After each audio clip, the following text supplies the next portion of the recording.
consoli che santa provvidenza taliano si è posto a situazioni. Di misteri tutti in movimento, cucciuri di stagioni su addubbati, vengono annegati ogni momento di rimassari seri e concentrati. Tra i conventi, chiesi e monasteri s'allunga comunenti la sfilata e chi sto giorno santo di misteri che finisce camacciuzza addolorata. La peggi d'ogni uno già presenti s'arrizza ogni nota di clarino. Non c'è una cosa meglio a sti momenti, lo cuore sbattolia a petto chino. E come ogni cosa che è desiata, finisce che disguagliando mucconi, trasino i misteri che annagata a uno e si chiude un portone. Non resta la bocca senza una parola, non resta dall'occhio l'acqua di lo chianto. Qualcuno in chiesa ancora non si consola e pensa in testa all'altro, Vennari Santo.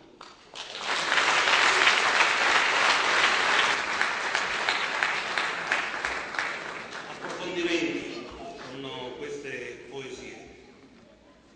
Per chi è lontano dalla poesia, comunque da Nino Barone, è chiaro insomma, che solo leggendo le poesie può conoscerne la propria intimità. Io inizialmente non avevo idea delle poesie in genere, ma soprattutto non avevo idea delle poesie di Barone. E lì ho scoperto questa lettura che Barone fa della sua vita, una lettura orizzontale, attraverso la quale semina queste emozioni e ricuce, secondo me, la realtà proprio fredda, quella che tutti noi viviamo, ma che solo lui sa osservare e penetrare.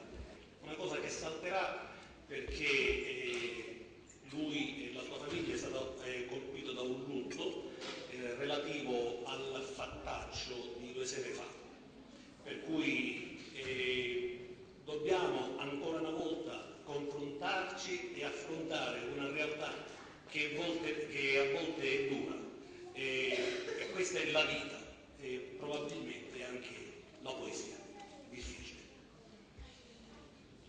Andiamo. Buonasera a tutti. Si sente?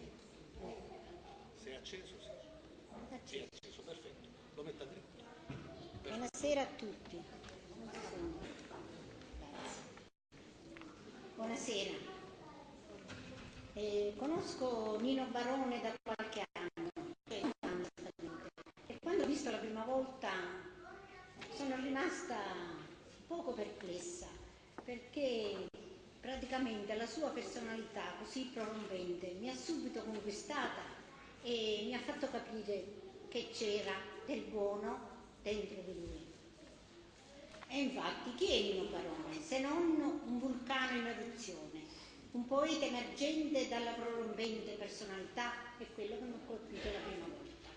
Che sa, se non la sintesi lirica delle problematiche esistenziali, che cos'è se non uno spaccato di vita della sua Trapani? Che cos'è se non la registrazione della speranza e della dialettica profondamente antropologica ed esistenziale che coinvolge tutti, senza distinzione di cultura, di religione, di razza, verso l'universale traguardo dell'etica e della pace? E quanta vita, quanta attenzione, quanto amore per le cose, la natura, le persone, e quale armonia tra i suoi versi, pur nella variegata disposizione e spaziatura.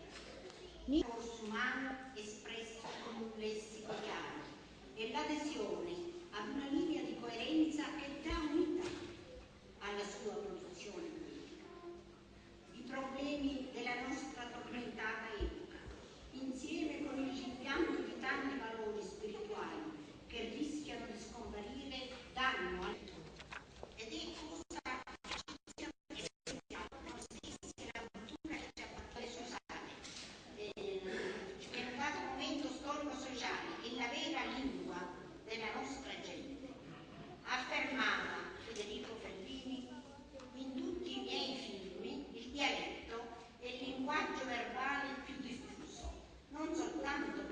tipo di credibilità, di coerenza, di folklore o di suggestione, ma perché il dialetto riesce ad esprimere con una forza, una violenza addirittura visibile. Alberto Criscetti per 2 note su Nino Barone. Allora, Nino Barone che possiamo dire? Che è un poeta in crescita, destinato sicuramente a lasciare una traccia importante nel panorama della poesia siciliana dialettale. Poco importa che il siciliano ai giorni nostri venga definito lingua, dialetto o vernacolo. Ritengo che sia più importante constatare che dopo quasi 4 millenni l'idioma siculo sia ancora vivo e vegito sulla bocca dei siciliani. La poesia primata. Tutto questo prevede il rispetto della metrica e il Barone è sicuramente sulla buona strada per raggiungere, se non già l'ha raggiunto, l'assoluta padronanza del verso. Possiamo definirlo quindi un poeta popolareggiante, un poeta cioè che tratta temi cari ai poeti popolari, ma che rispetto a loro aggiunge un bagaglio culturale che non è proprio dei poeti popolari. Capacità espressive del poeta Nino Barone. Grazie.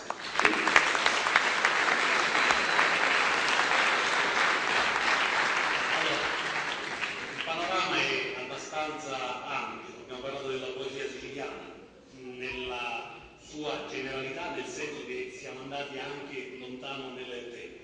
Abbiamo parlato della poesia locale, abbiamo parlato del personaggio e ora dobbiamo insistere a parlare di Nino, solo che lo facciamo attraverso una poesia ad egli dedicata.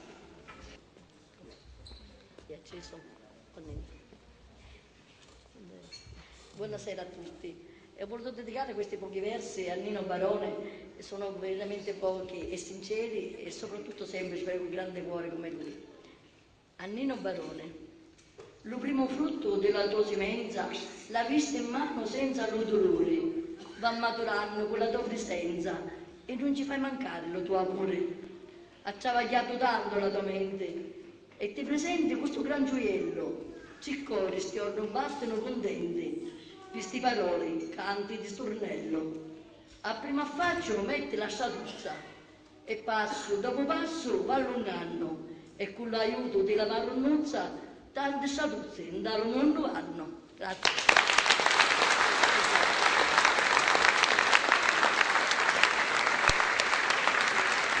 E abbiamo cercato di dare un ritmo più serrato, diciamo, a questa manifestazione perché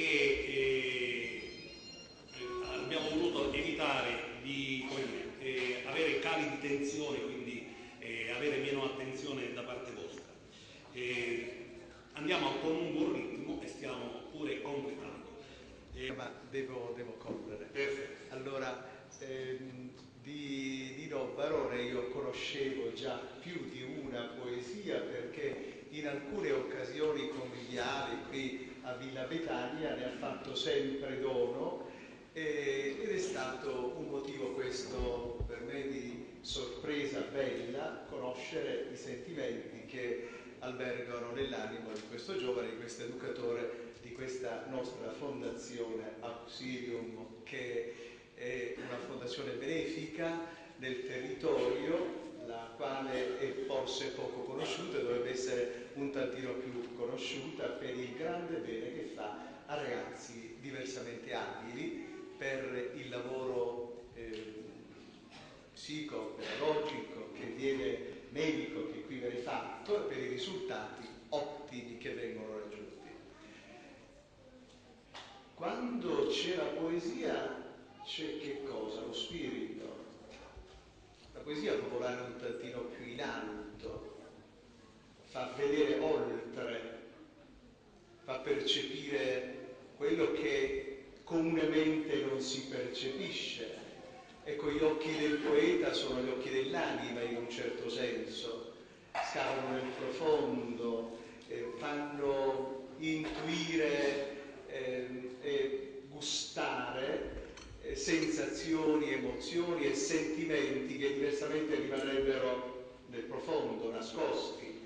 Ecco, il poeta rende un po' meno amara la vita, quella vita che è fatta di ombre, non solo di luci, quella vita dove c'è fragilità, ma quella vita dove c'è anche la speranza, quella speranza che non delude e che per il cristiano ha nome Cristo, quel Cristo che canta anche Nino Barone quando parla dei misteri, dove parla anche del dolore, ma un dolore che mi auguro continuerà in quella poesia.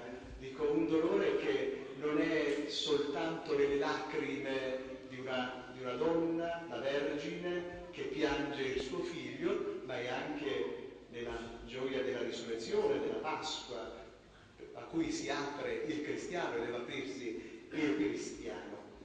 A me, venendo a Trapani, colpì una cosa in maniera particolare, che questa processione dei misteri non avesse un bagaglio di preghiere e di canti. In genere le manifestazioni di fede hanno sempre la preghiera, in siciliano in genere, e il canto. La stessa cosa ho visto ad Alcamo, a Trapani stranamente questo non esisteva. E allora mi sono detto, ma oltre le emozioni che si possono avere per questa folklore religioso, sentimento religioso, c'è una preghiera che può essere ispirata da questi gruppi dei misteri? Sì. E allora mi sono anch'io dato da fare in siciliano per fare delle preghiere, quindi delle poesie in siciliano che qualcuno ha anche musicato e che vedo che negli ultimi tempi vengono cantati anche durante la processione dei misteri. Io inviterei tanti a mettersi in questa disposizione d'animo, perché quello che è il patrimonio di fede che i nostri padri ci hanno lasciato possa essere arricchito anche dalla poesia in vernaculo, in dialetto, in lingua siciliana, perché quella ti identifica e ti specifica meglio, dico, nella tua realtà di uomo, di credente di questo territorio, un territorio che ha bisogno di essere ripensato in termini culturali, in termini di pensiero, e non nella sciocchezza di chi mette insieme cose che di tradizione hanno ben poco, di fede ancor meno e di espressioni profonde dell'animo meno ancora. L'augurio che faccio attraverso questo componimento poetico di Nino Barone è che si possa ritrovare la gioia e l'orgoglio di essere cittadini di questa terra che non deve essere solo terra malfamata, terra di malaffare, terra di imbrogli, terra dove si innalza il livello di criminalità con l'episodio che abbiamo dovuto purtroppo registrare 2 sere fa. Eravamo alla vigilia dell'Epifania, l'Epifania è la festa della luce, la manifestazione di Cristo, luce del mondo, e le tenebre invece quel giorno, quella sera, hanno tentato di soffocare la luce. Abbiamo bisogno di luce, e la luce non è quello che ci viene propagandato come verità. Quante pseudo-verità non ci colpiscono e non ci feriscono. C'è una verità per noi cristiani che vale la pena di riscoprire, ed è la verità di quel Cristo a cui noi consegniamo la nostra vita, perché Lui l'ha